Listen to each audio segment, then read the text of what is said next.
Muito bem, nós já estamos aqui no estúdio com o ex-prefeito Bajas Negre. Boa noite, Bajas, como vai? Tudo bem, tranquilo? Tudo bem? Obrigado por ter aceito o nosso convite. O Bajas Negre está conosco hoje aqui para nós falarmos uma série de assuntos.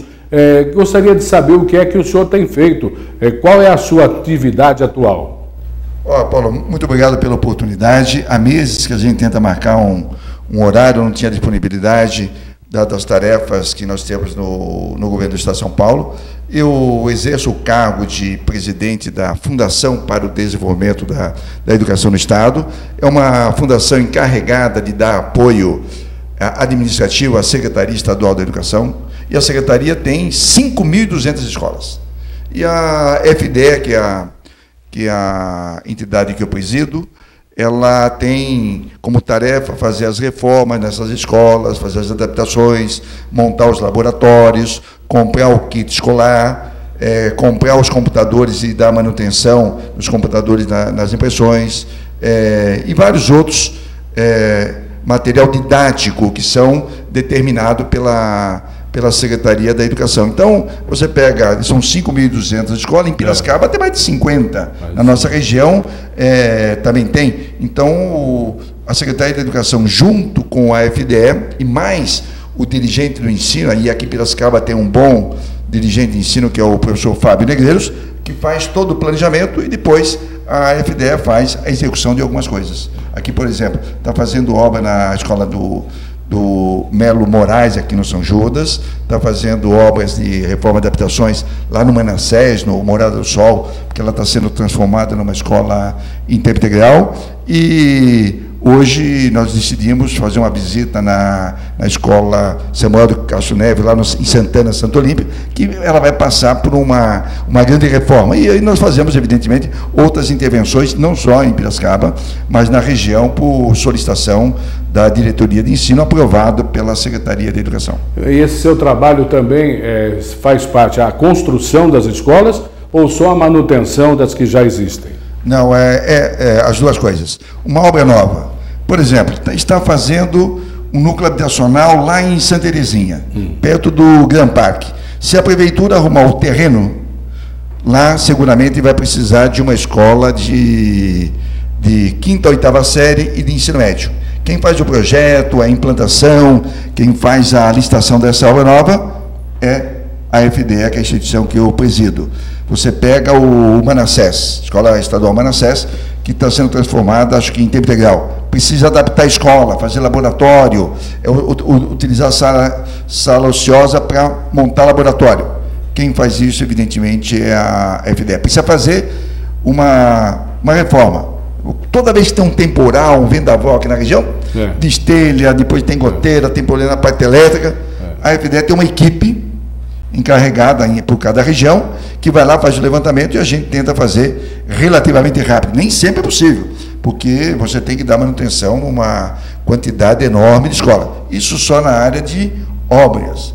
Fora a questão de computador, do material didático, da rede de suprimentos. Todas as escolas estão ligadas na FDE, todas. Elas compram o material de manutenção da escola. Então, giz, borracha, caderno, lápis, álcool. Poxa, é um trabalho complexo, hein? Complexo. Todas é evidente, tem um sistema, uma rede de suprimentos.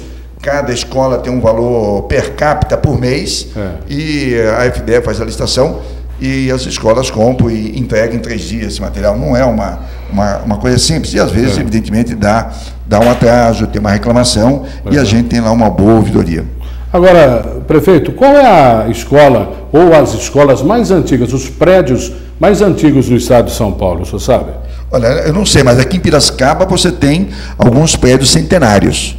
O Sul de Minuce é um prédio centenário, o Moraes Barros é um prédio centenário, e o prédio ali da Barão do Rio Branco é um prédio centenário que ele foi restaurado recentemente. Agora, esses prédios eram muito bem construídos.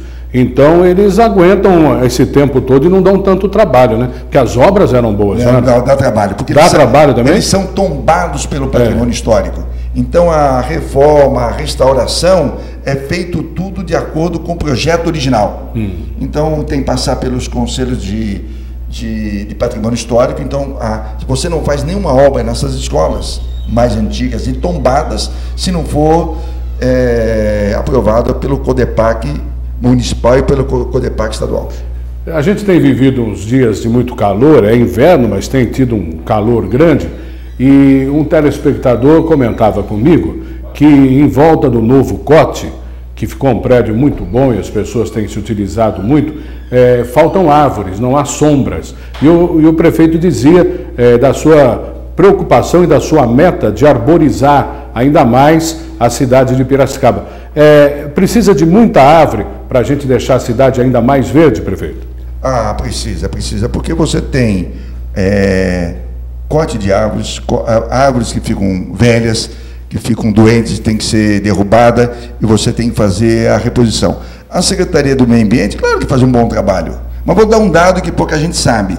Nós criamos um programa muito expressivo em 2005, e eu fiquei prefeito durante 8 anos, mas quando você pega 10 anos, foram plantadas mais de 1 milhão de novas mudas de árvores em Piracicaba. Você olha, as rotatórias estão bem arborizadas. Eu passei hoje, quando eu fui para Santana e Santo Olímpia, na escola estadual Samuel de Castro Neves, naquele parque da cidade do lado de Santa Terezinha. Ali foi plantado de 20 a 40 mil mudas, e como ela já tem uns 4, 5 anos, já está bem florescido e, claro, vai melhorar a temperatura ali naquela região.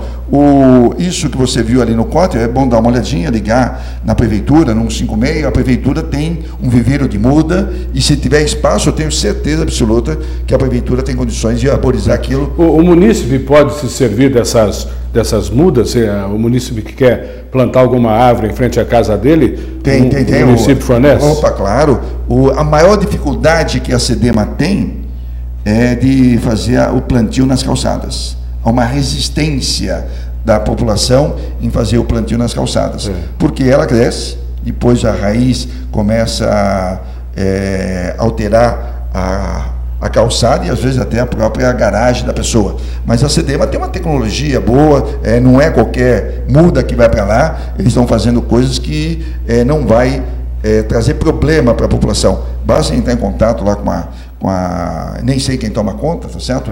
Mas a prefeitura tem condições de fazer isso com bastante tranquilidade. Tem um programa chamado lá Plante Vida, que é uma articulação feita com a Santa Casa e a Cana.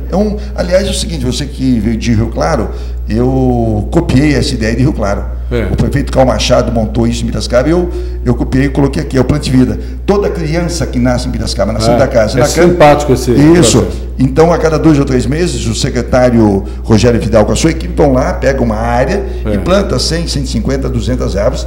Representam as crianças. Nesses 10 anos, eu imagino que já tinha sido plantada mais de 30, 40 mil árvores nessa modalidade. E é uma coisa que a prefeitura, mesmo depois que eu saí da prefeitura, a equipe lá da SEDEMA, que são funcionários de carreira, continuaram fazendo isso com muita tranquilidade. Agora, prefeito Bajas, ex-prefeito Bajas, na Secretaria Estadual, o senhor cuida dessa manutenção, dessas obras, mas ainda falando de educação, no estado de São Paulo existe déficit de vagas para alunos, e em Piracicaba, especialmente, existe déficit educacional ou não?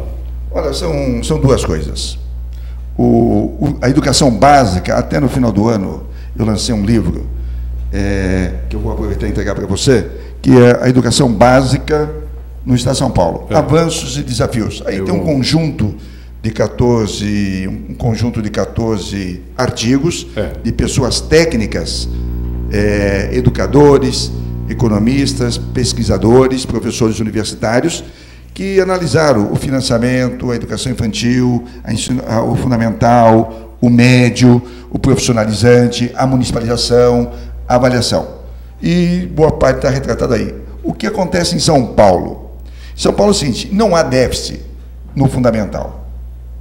Seja de 6 a 10 anos, que quase é municipal, e de 11, da 5ª, 8ª à 9ª série, que é quase tudo Estado. Não há déficit. As crianças são atendidas e o lugar onde não tem uma escola tem um sistema de transporte que acaba atendendo. Onde é que você tem dificuldade? Você tem dificuldade no ensino médio.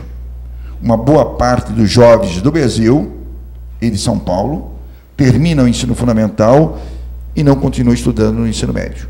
Há que fazer um esforço enorme para trazer esses jovens para a escola. Mas não continuam porque não há oferta de salas de aula, de professores, ou não continuam porque não há um incentivo para que o jovem almeje uma carreira? É mais incentivo, a escola talvez não seja muito atrativa, o currículo não atrai, tem algum problema. E o Ministério da Educação, mas a Secretaria, estão discutindo isso para tentar flexibilizar. E é um problema nacional? Problema nacional. Você tem, olha, um dado que está no livro, eu tenho um artigo sobre financiamento aí. Então, você tem 1,5 milhão de jovens de 15 a 18 anos que deveriam estar cursando ensino médio no diurno ou no noturno e eles não estão fazendo. Eles saíram, foram trabalhar ou estão em casa. Estão fazendo alguma atividade. A sociedade teria que fazer um esforço enorme para trazer de volta esse e há algum dado, algum número de quantos % desses que param em algum momento retornam ou não? Eu não tenho estudo, mas tenho.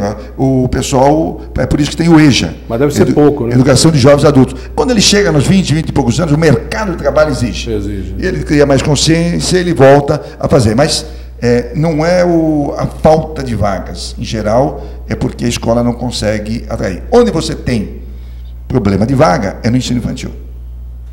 No ensino infantil, no Brasil, ainda não tem escolas de educação infantil suficiente para atender todas as crianças. É por isso que tem uma meta no Plano Nacional de Educação, aprovado o ano passado, que diz o seguinte: em 2016, que é o ano que vem, é obrigatório o atendimento de 100% de todas as crianças de 4 e 5 anos.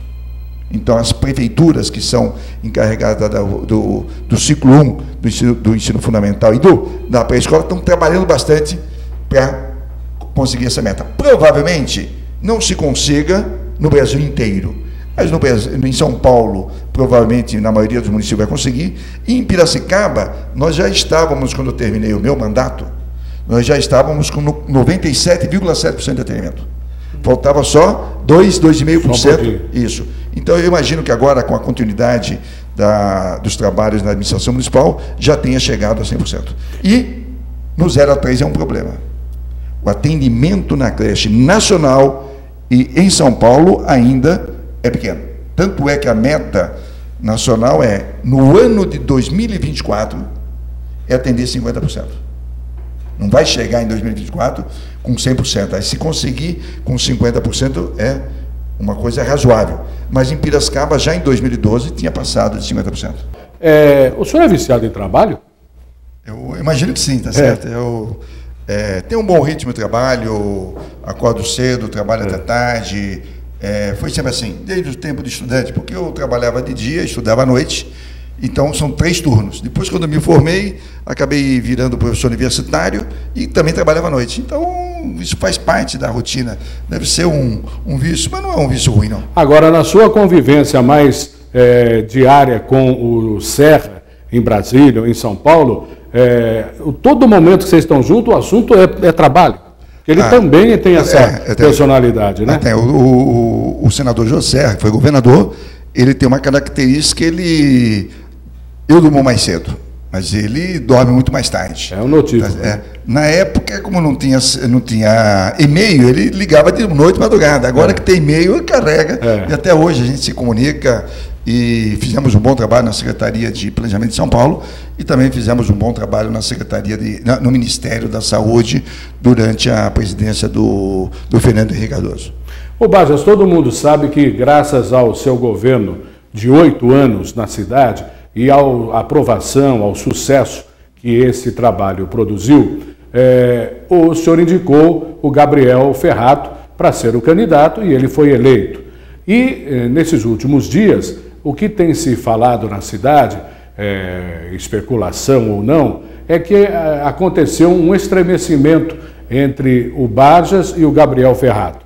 Eu queria perguntar o que há de verdade nisso, qual é realmente a situação, se vocês ainda continuam com o mesmo relacionamento de amizade que tem de tantos anos, e depois vou perguntar da área política. Mas os amigos estão estremecidos?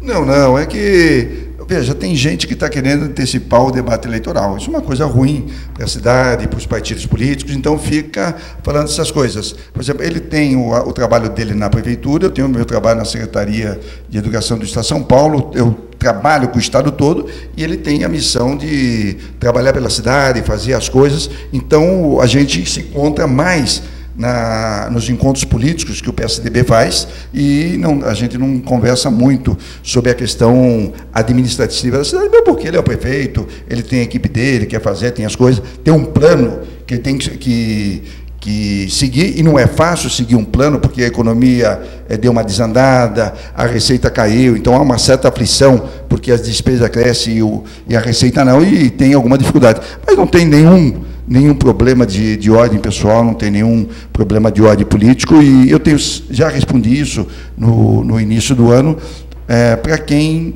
quer fazer uma antecipação do debate eleitoral. E eu quero fazer a coisa administrativa, o debate eleitoral é o ano que vem, eu espero que ele continue fazendo uma boa administração, com o mesmo pique, com a mesma garra, trabalhando para melhorar a cidade de Piracicaba, porque na crise a prefeitura tem que trabalhar melhor. Na crise, a demanda social aumenta. Na crise, você tem que ser um pouco mais eficiente. E o prefeito, como diz o governador Geraldo Alckmin, o prefeito tem que prefeitar. Tem equipe, tem que fazer e atender bem a população. O prefeito Bajas, o senhor não acha que, a nível nacional, o PSDB deixa a desejar no seu papel de oposição? Às vezes me parece muito tímido, às vezes me parece um pouco mais do que timidez, mas me parece um pouco fraco. Se fosse ao contrário, e o PT fosse a oposição e o PSDB governo, isso aqui já estaria virado de ponta cabeça. Como é que o senhor analisa a atuação da oposição do PSDB no governo federal? Olha, o PSDB não é um partido que fala do quanto pior, melhor. É um partido da responsabilidade.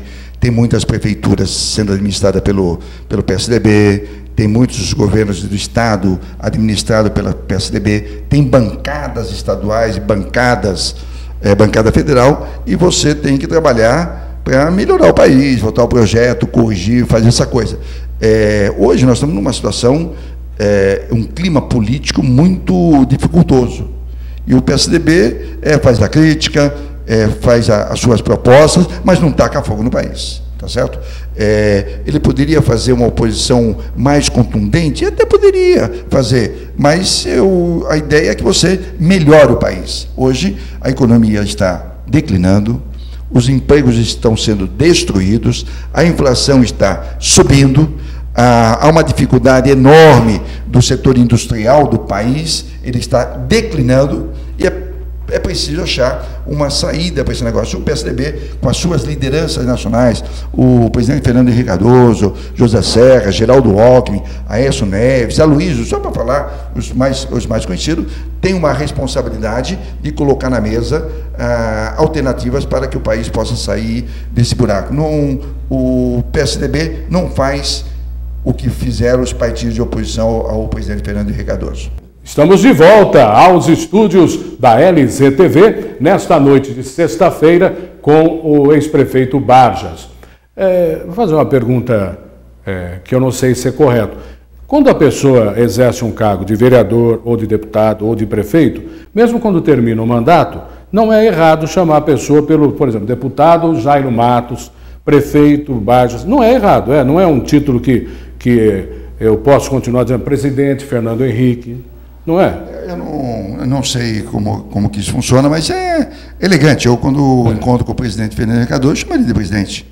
Tá certo? Quando encontro com o governador de São Paulo, ex-governador, eu chamo de governador, senador e assim por diante, que é uma deferência pelo cargo que ocupou. Eu, às vezes, em alguns lugares que eu vou, em São Paulo, vou no interior, vou numa Santa Casa, tem gente que me chama de ministro, que é uma deferência pelo cargo que ocupou, tá certo? Mas eu creio que é uma... Pode me chamar de Bajas, que é... Não, mas eu sinto a vontade de chamá-lo de prefeito. Eu sinto que o merecimento em chamá-lo de prefeito. Mas, prefeito, hoje esteve em Santa Olímpia vendo as escolas.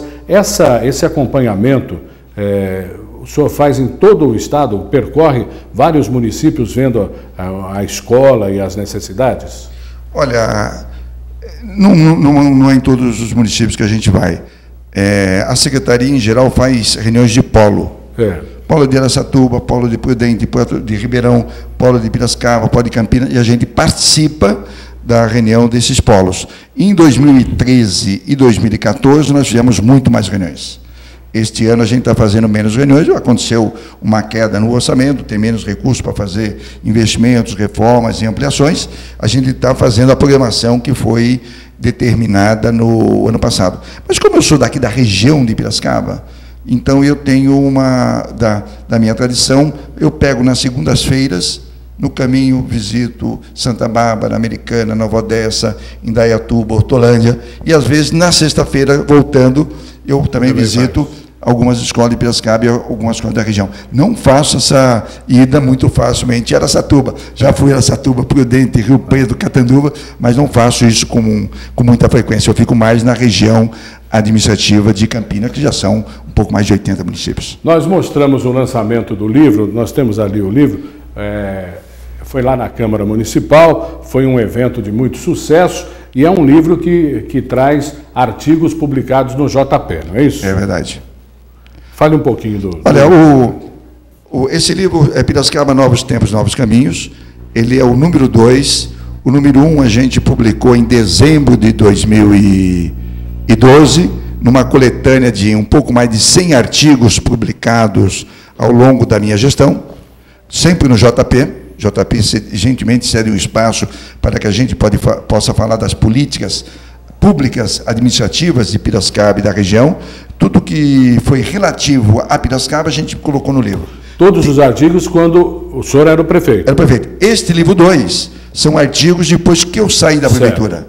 Eu saí da prefeitura e continuei escrevendo, por gentileza do Jornal de Piracicaba. Todas as semanas eu tenho um artigo publicado no Jornal de Piracicaba, retratando coisas da cidade, coisas da administração, alguma coisa pitoresca do ponto de vista histórico. E eu tenho artigos, Paulo, quando você fala, você é viciado em trabalho. Eu sou um pouco organizado. Eu tenho artigos prontos até dezembro. Já tenho uma coletânea de 16 a 20 artigos prontos, que é possível publicar no Jornal de Piracicaba até dezembro. Agora eu comecei a fazer o planejamento para o primeiro trimestre do ano que vem. Então é fazer mais uns 15 ou 20 artigos. Mas o senhor gosta mais de escrever relatando o que ocorreu ou gosta mais de escrever prevendo o que pode acontecer? Olha, são duas coisas. Quando estava na prefeitura, eu procurava mostrar para frente. Você é o prefeito, você está olhando a cidade, olha, tem que ter um parque industrial, tem que ter um hospital, tem que ter uma estação de tratamento de esgoto, tem que melhorar o plano de mobilidade, tem que ter metas na educação, metas na saúde, e assim por diante. Então, a gente falava das coisas para frente. Depois que eu saí da prefeitura, eu tenho que contar um pouco do passado, que é relativamente mais fácil. No seu primeiro governo, qual era o seu principal objetivo para a cidade? Olha, principal meta? Não, o primeiro governo foi acertar as finanças. Uma coisa que é importante dizer, eu recebi a prefeitura de Piracicaba deficitária, com obras inacabadas, uma situação delicada do ponto de vista fiscal, e mesmo assim, no primeiro ano, a gente fez a obra na Praça Central, fez na Praça de Bonifácio, fez a pavimentação toda do Algodoal, do Tatuapé 2, fez a Estação da Paulista, pelo menos a primeira parte, as primeiras casas do Santa Fé. A crise, a dívida e a herança que foi deixada não inibiu a equipe. Com a motivação, olha, mesmo tendo problema, foram feitas várias obras extremamente importantes no primeiro ano. E no segundo governo, qual era o objetivo principal? O resultado está vindo aqui hoje, que é crescer a cidade, desenvolver a cidade, fazer com que ela tenha mais emprego, mais distrito industrial, mais oportunidade e, claro, trabalhar do ponto de vista da sustentabilidade. Não é à toa que Piracicaba hoje tem 100% de esgoto tratado. Não é à toa hoje que Piracicaba tem uma arborização boa, em que pese ainda ser possível fazer novos investimentos. E a criação do parque automotivo. Lá você tem umas 8 mil pessoas trabalhando, gerando renda, gerando emprego e gerando principalmente imposto para a cidade. Se você olhar, não vou citar nome, é um pouco chato, mas prefeituras na região com enorme dificuldade financeira. Agora, prefeito, em meio minuto antes do intervalo, meio minuto me responda. Para o prefeito que tomar posse em 1º de janeiro de 2017, o que o senhor imagina que deva ser a prioridade para a cidade de Piracicaba? Não, é executar o plano que for aprovado na campanha eleitoral. Um prefeito, quando ele toma posse, ele tem que saber o que ele faz. Se ele não sabe, não tem a proposta, é melhor não ser prefeito. Muito bem, nós temos infelizmente só 1 minuto. Prefeito Bajas Negri. Olha, Paulo, muito obrigado pela oportunidade. Poder falar um pouco da educação, das coisas da cidade, falar dos 2 livros que foram publicados recentemente. E eu estou à disposição de você, numa outra oportunidade, para que a gente possa dar continuidade a essa conversa. E queria cumprimentá-lo pelo trabalho, pela audiência. Eu tenho percorrido a cidade nos finais de semana e muitas pessoas estão falando do seu programa e da forma com que você trata todo mundo e você faz a cobertura da sua programação.